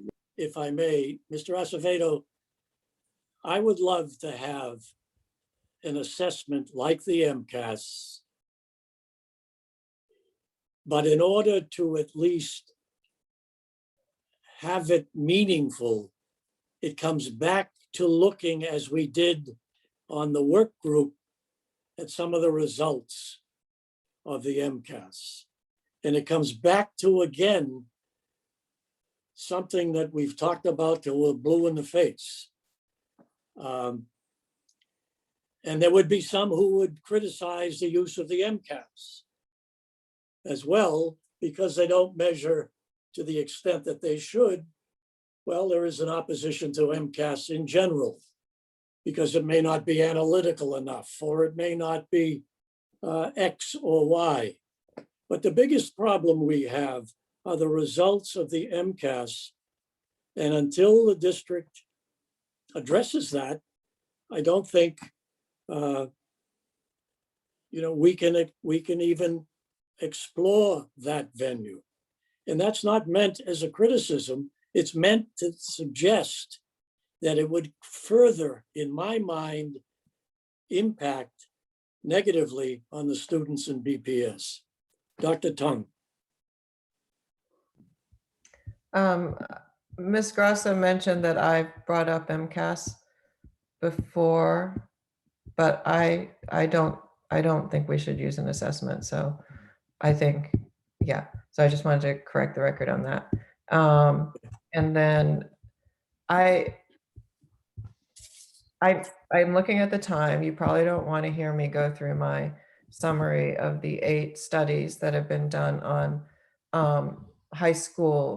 on selective high schools and their admissions processes that led me to the conclusion of no test. I'll leave out the evidence from college admissions because of the protests that we've heard, but maybe I can send around my summary of and they link to the studies themselves, but just to give evidence for how a test doesn't do anything except exclude. Well, you certainly can send them around, but I think where we're at here is we've heard folks on the task force who have taken different positions around an assessment. And it's obvious that, Dr. Tung, that you don't favor an assessment. We've heard from others, particularly the school heads, that there is a need for an assessment. And so, I'm more than willing to continue this conversation. But at the beginning, I suggested we needed to take a look and examine where we are and where we want to be. And right now, we haven't reached any level of consensus, if indeed we ever will. Well, that's why I An wanted. assessment is necessary or not, without, eventually having to make a determination by vote. That's why I wanted to share, the summary, because I don't know what everyone thinks yet. So I want, if anybody's convincible, I want to Well, share. they may or may not be, but certainly send them around. We need a mechanism to determine the readiness or the threshold level of the pool. Neither one of the assessments by itself or the grade point average as it's been used separately, to me, is a viable option. A combination of those two, which may or may not be weighted, is my preference in terms of where we would like to be. Now, that may not sit well with folks who have made their opinions around testing is not the way we want to go. But indeed, we have reached a point where we have to make some decisions. And I've heard a number of different points of view. We have looked at an assessment as a possibility, grades as a possibility, weighting them as a possibility. We have looked at and had discussions around whether the 20% should be citywide or whether it should be in tiers. We've heard very powerful discussions around students who have done everything that's asked of them, and then to be placed in a lottery isn't necessarily, in some minds, the way to go. But again, we've got to reach some consensus on what it is we would like to do. We have focused on the Chicago model. We have, I think, agreed to 8 tiers. We've looked at the data. And so we've got to bring closure to one way or another. And I have a feeling that next meeting, we have to take a vote one way or another on what the 2 points of view happen to be, unless we can find some consensus around where we want to go. Ms. Garrett, I believe you were next, and then Mr. Krager. Thank you. I think I might have forgotten to say at this point. Go ahead, Mr. Krager. I need a second. My mind blanked. Sure, I'll be quick. Thanks, Ms. Garrett. When Dr. Shepherd spoke to us, the other suggestion she had was for teacher nomination. And I'm very curious about how we could use it as we think about these things. I'm against a situation that uses only grades, if simply because it's going to encourage as much grade grubbing as possible, right? I'm interested in other factors, hence my willingness to approach an exam, particularly one that would, determine entry to a qualified applicant pool. But it seems that another way to measure qualification is if your teacher or your principal or some combination thereof says, look, this student may or may not do well on the MAP or the MCAS or whatever it is, but this is a student I have that is ready for that kind of work. And it would be a way to reward a student's hard work in 5th and 6th grade. And it would not have the onus or the difficulty of securing a letter of recommendation or doing any of the other things that feel more subjective and harder to measure on the back of a 6th grader, right? Like writing an essay, doing some of the things that just feel far more appropriate for entry to college than they do for entry to 7th grade. So I would put teacher nomination into the mix as either a possible second or third factor that could help determine a student's readiness or qualification for participation in exam schools. And I'd welcome the thoughts back from the group on the efficacy of that. Ms. Skerritt?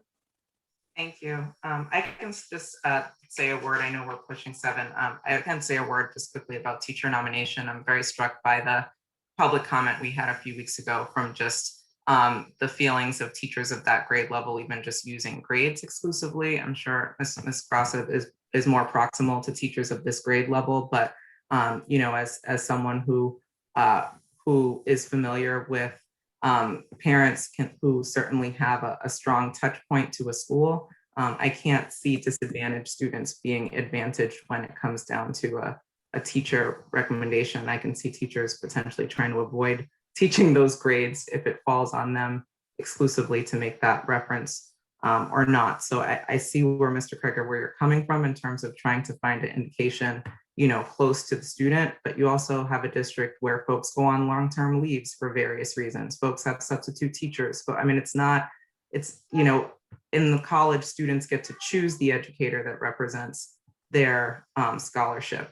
They're just simply, I just think that could be a very difficult process that could potentially advantage students who already have tremendous advantages. I was just going to make a quick comment about tests, and I would love to see what Dr. Tung sends. I know that we had someone at public comment last week who quoted Dr. Kendi that if a student doesn't perform well on a test, either there's something wrong with the test taker or there's something wrong with the test. And we all know there's nothing wrong with the test taker. But I do think that there's a third component that's not mentioned in that quote, which is the preparation of that student and what the school that student attends and what that environment has given that student to date. And I think that's a really important piece that's missing. And I just have to say that I feel like we need to, I feel really troubled if where we land is that the only way for students who grew up in 02121 zip code the way I did, or who look like I did, or who had parents who came from another country like I did, that the only way that we can possibly get them into the exam schools is to not ask them to take a test that assesses grade level standards. And what does that say? To Simon's very true point, as someone who I also went through the schools, I know what you're talking about, Simon, but what does that mean for the students who then gain entry that way in terms of how they feel about being exam school students? I think there's a difference between removing barriers and preparing students for the barriers that exist. And I don't think a grade level test that gives math problems at a level that the school should have taught them the math problems should be something that we can't consider because we somehow feel that our students can't reach that goal. It feels like low expectations, and it feels very problematic to me.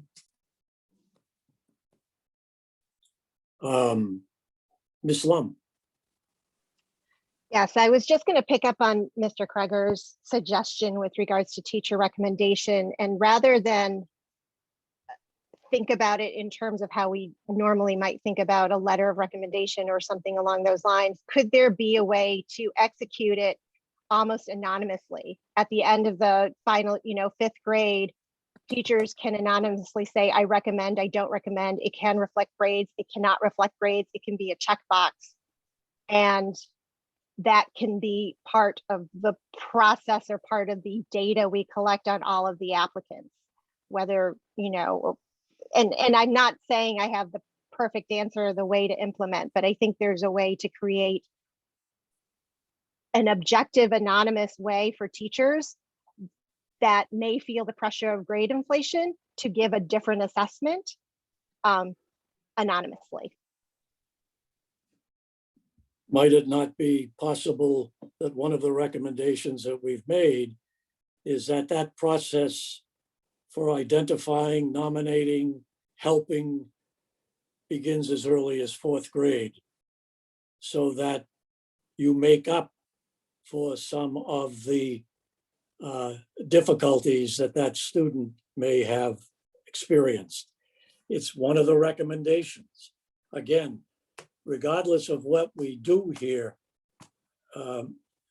that's one of the reasons we built into the suggestion that there be a periodic review of what we come up with in order to assess the impact of all of these things that we've struggled with, and then to measure or monitor how effectively it is addressing what it is we've been charged with. Dr. Tung, and then Ms. Grassa, I guess. I just wanted to quickly respond to Mr. Kreger's comment that only grades would just exacerbate the grade grubbing. And if we did a lottery by schools with sixth grade, you would not have grade grubbing. That's a very good point. Point well taken. Thank you. I just have to, I just have to chime in about teacher recommendation. I think there will be a lot of pressure placed on teachers to say that it will not be able to be anonymous, because people will want to know what was my child's calculation for getting into an exam school, and where did this point, how come we didn't get this point? I think that will directly come back on people. I also think we all have bias. So teachers have bias, and it shouldn't be on one person's decision about whether or not a child is appropriate for an exam school seat or not. Some of our teachers have never been at an exam school before. They don't even know what it would be. Some of them have graduated from exam schools. And I just think that that is an immense amount of pressure on adults. It's incredibly biased process. And I'm just very concerned about teachers being pressured by families, potential lawsuits of proof of why you don't think they're an exam school person. And I'm saying this as a school leader who has trouble going out in the neighborhood where she works, because people will stop me and be like, I'd love to donate to your school. How do we get a seat at your school? and these are real things that happen. And these are real realities that people face. And I'm so glad I have no control over what children come to my school. I couldn't be happier because I cannot be gamed in this. No one is going to try to get something from me because I have no control over it. It is done separately for me. And I appreciate that, but I have a lot of worries about that. Ms. Grassi, just a follow-up question to it. Let's say that there were two factors that a student had already participated in, grades and an exam, right? In doing so, if let's say that exam were used as part of identifying a qualified applicant pool, right? If the student didn't reach the qualified applicant pool using that exam, but the teacher said, this is BS, right? This student can do this work. I believe in this student. I think they could succeed in exam schools. Would a teacher nomination be a cure for that? Or would it be still just subject to the same concerns around bias and onus placed on the teacher to make these decisions? I mean, I think that's a different way to look at it, but how do you decide who gets that extra boost? And then what if the teacher doesn't think they belong there? And what immense pressure is on them by families to say, yes, your child would do great in an exam school if they don't believe it. And maybe they don't believe it. I mean, all of us on this call, there's no doubt in my name, we can name a teacher who has said horrible things to us or didn't believe of us, and we did not perform our best because, and I would just hate to have that any impact on a child, but I also do not think that's appropriate pressure to put on teachers to feel like they have a deciding factor in this, knowing the immense political pressure there is around this within our district. No, thank you. I appreciate the response. I would love to be able to suggest that we could do this in a fair way without opening up a Pandora's box. And I do think that the earlier you begin with the students who show promise, the stronger the applicant pool will become. I also think that one of the ways we've tried to mitigate that is at least to look at the whole question of adding value if you're in a school which is at a particular percentage poverty or above. That might be enough for the time being. It may be something down the road that will take care of itself. But it is 7 o'clock. We've got to go to open session. And so I'm going to take a moment to just simply turn this back over to Ms. Parvek, and we'll go to general comment, please. Thank you very much, Mr. Contenpassis. We have 5 speakers this evening, and each speaker will have 2 minutes per person. I would remind you when you have 20 seconds left. Please state your name, affiliation, and what neighborhood you are from before you begin. When I call your name, please raise your hand virtually in Zoom. Also, make sure you're signed into Zoom with the same name you used to sign up for public comment. That will allow us to identify you when it's your turn to testify. I will move you up as a panelist, and we will ask you to turn on your camera for public comment. Our first speaker is Yangtze Fang, followed by Mimi Lai and Steve Yang. Please raise your hands. Yangtze Fang.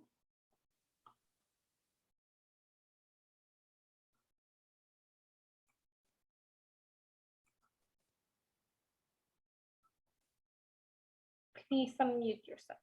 Yeah. Good evening. My name is Yangtze Fang. I am a recent graduate of Boston Latin School, a student at Harvard University, and a resident of West Roxbury and formerly of Chinatown. I'll first state that my younger sister is currently in 5th grade and will be applying to the exam schools this fall. So I do have a strong interest in the ultimate recommendations of this working group. I submitted a written comment earlier today about using student level indicators of socioeconomic situations, and would like to reiterate my point that no amount of data analysis or nuance can perfectly determine the exact situations that individual students face. And it's true that disadvantaged students will necessarily get left behind.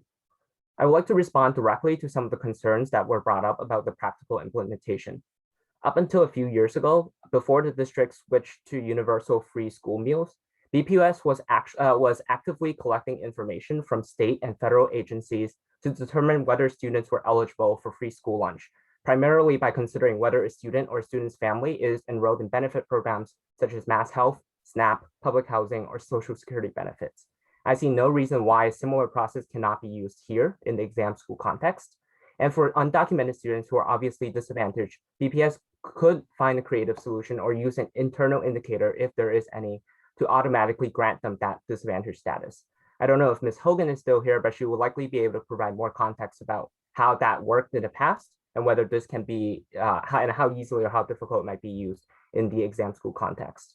I also want to add that under this system, geographic and racial diversity is still ensured simply because there are a lot of racial diversity or racial disparities in income across the city. And there's also a lot of income segregation across neighborhoods. So because there are a larger number of students, right, they are still historically disadvantaged groups will still get a lot of seats if we do individual student socioeconomic status. So thank you for your consideration. And of course, I have the written comment if you want to refer back to it later. Thank you very much. Thank you very much. Next speaker is Mimi Lai.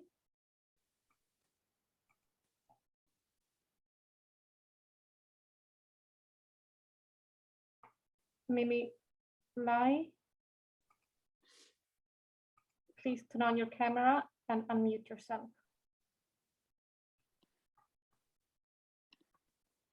My name is Mimi of Rosendale. I grew up poor in a public project. Lotteries drive out families from the city and leave the poorest and most vulnerable behind. First, lotteries do not equalize the playing field. If a family in need doesn't get what they want, they have no other options. But a poor family that doesn't win will be cut off from opportunities. I was raised by a single mother who was a Vietnamese War refugee. We had nothing, no control over our lives, except the fear that if I didn't work hard in school and get into BLS, we would never escape our dire situation. BLS was life-changing for me, so please give more access to poor kids with potential, but don't leave it up to random chance.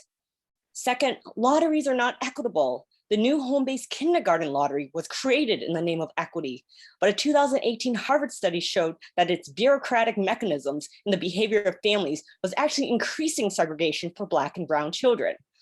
The pandemic will only amplify this trend. Last spring, I formed a kindergarten lottery support group to try to convince over 400 families to stay. Families are nervous, confused, frustrated. They are rightly fearful about the future because BPS seems to be hemorrhaging families. So please consider how yet another stressful lottery will affect enrollment in school communities across the entire district. I believe integration is a morally worthy goal, so I am choosing to put my child onto a bus so she can attend a Tier 4 school.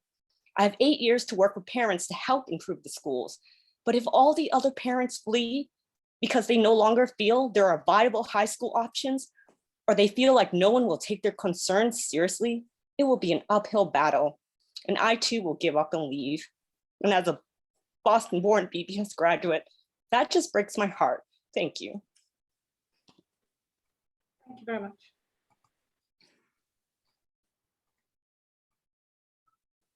Next speaker is Steve Yang.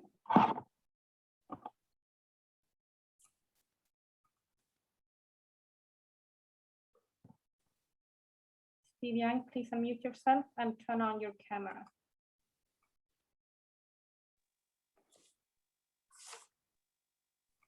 Hello, can you hear me? Yes, we can hear you. Thank you. All right. Thank you for the opportunity. So thanks to everyone for the hard working. As a member of the task force, you should understand what responsibility on your shoulder.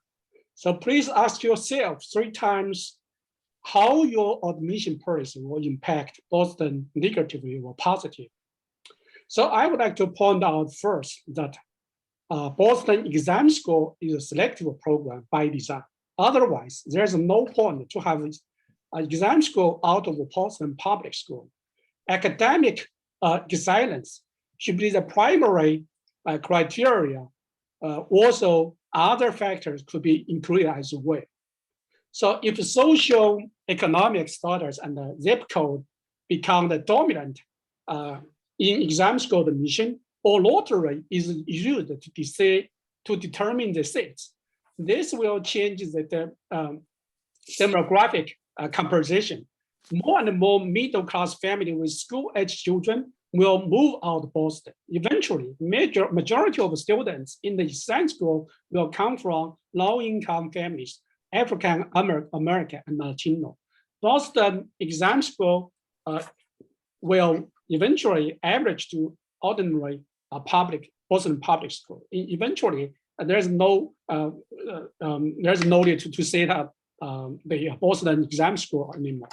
So abandoning admission exam will cause many families to abandon Boston public school, fundamentally change exam school, and lead to many students who are most in need of advanced work not having their needs met, to other students failing or dropping out, and to hundreds of vacant exam school seats. So what do we expect our kids to achieve after high school? They will compete with students all over the country. This admission policy will not prepare them well and competitive enough to win their future in their whole life. More of them eventually will become life losers instead of just exam losers. So you might heard the report last week. Judge Roth's collision for TJ fight can continue in federal lawsuit. So Judge Hilton said, everybody knows the policy is not race neutral, and that it's designed to affect the racial composition of the school. You can say all sorts of beautiful things while you are doing others. So think about, when we talk about equity, diversity, inclusively, so what's the real means beyond those words, okay? And so I believe everybody deserves a chance to accept the better education, no matter the race or income or where they are from. All right, thank you very much. That's my testimony. Thank you very much. Next speaker is Nat Adams, followed by Anna Dorr.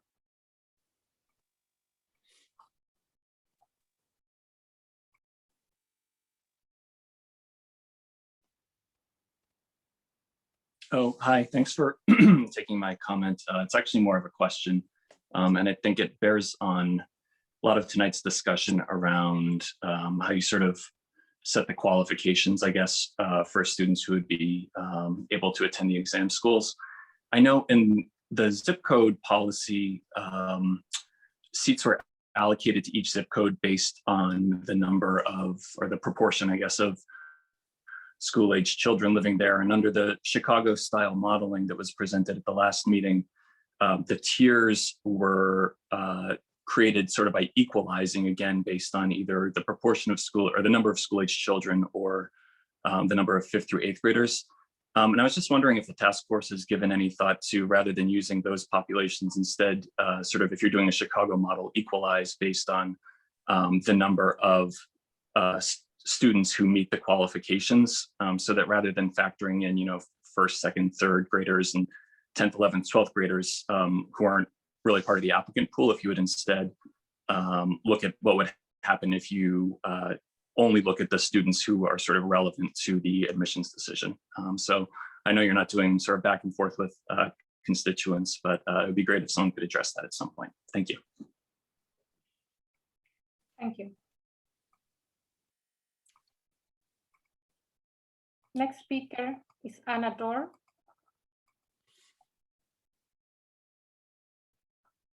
Please unmute yourself and turn on your camera.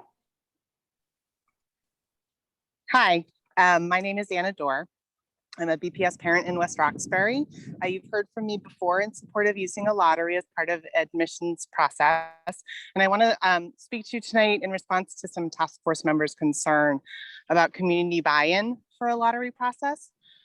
I've talked with many other families in my community who have elementary school kids who will be impacted by this process, as I will. I have a rising 7th, 3rd, and 1st grader. I believe there could be at least as much community support for a lottery process as for any other. In comparison to a highly engineered zip code or census tract plan, a lottery has an advantage in transparency and simplicity. It'll be easier to explain and to implement. A lottery eliminates grade disparities between private, parochial, and public school students. It significantly reduces the tutoring and test prep advantage. It mitigates the impact of bias in grading or testing. It reduces the stress of the process on our 11-year-olds when acceptance or rejection is a matter of chance and not their comparative worth. It'll sustainably change the demographics of exam schools as it cannot be gamed, and it could be embraced in every neighborhood of Boston because where you live is not a factor in your chances. A few members last week expressed concern about hardworking and high achieving students not receiving exam school seats in a lottery. I have such a student, so I want to point out that that's already happening under the zip code plan. But more importantly, I ask you to critically examine why it is of particular concern that a quote unquote A student is denied an exam school seat when we know that their GPA or whatever other measure of achievement and so-called hard work, test scores, attendance, teacher recommendation, etc., is influenced by external factors. It's our collective responsibility to ensure every student who receives an exam school invitation under any process feels welcome and worthy. A lottery can help us do that by eliminating the very real stigma. Thank you. Thank you very much. And Mr. Kontompassis, that concludes our speakers for tonight. Thank you, Ms. Parvek. And I thank the task force for their patience in moving this up beyond the 7 o'clock hour. I'm about ready to call the roll to end the meeting, but I would like to at least set the tone for Friday. It appears to me from listening to all of you, it's been a very, I think, healthy conversation. We're disagreeing on some things, we're agreeing on others. Unfortunately, at least as of today, we may have difficulty reaching consensus on this. And I would like to suggest that we be prepared, if necessary, on Friday to take a vote on each and every one of these suggestions that have been made.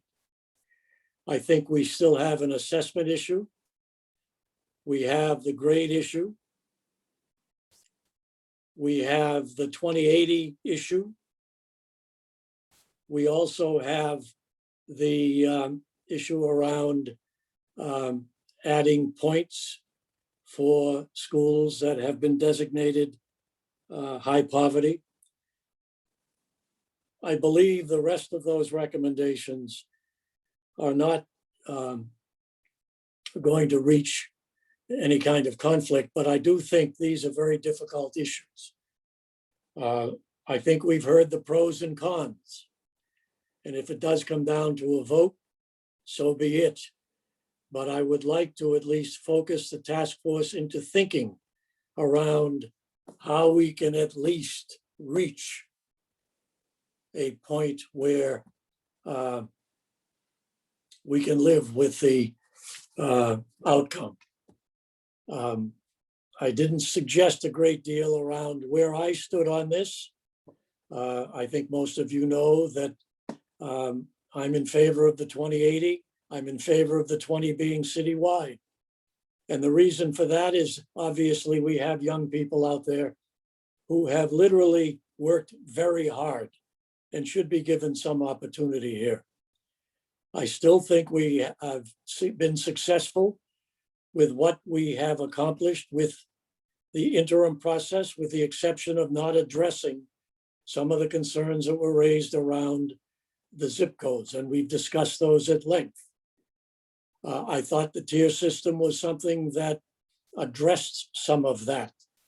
But again, it's going to come down unless we can reach consensus to taking each of these topics and really having a vote so that we can at least move forward. So I would encourage you to listen to take, I hope you've taken notes. Everybody has made some valuable suggestions, but I do think I don't see a way here yet that we can reach a consensus as we did with the work group.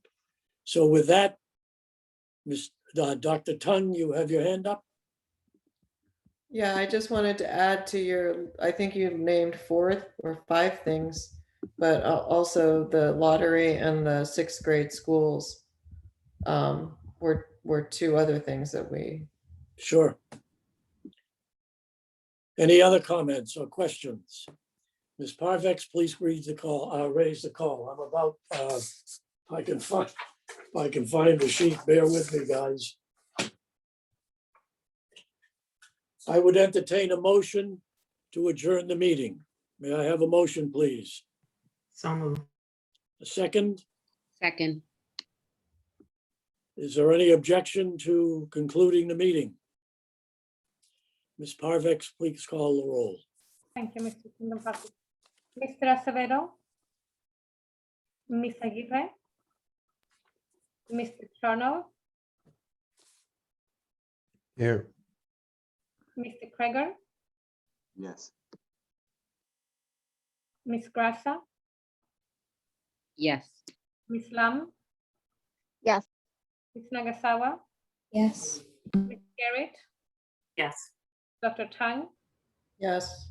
Ms. White? Yes. And Mr. Kundapassis? Yes, Unanimous. thank you. Meeting is adjourned. Thank you all. We'll see you on Friday.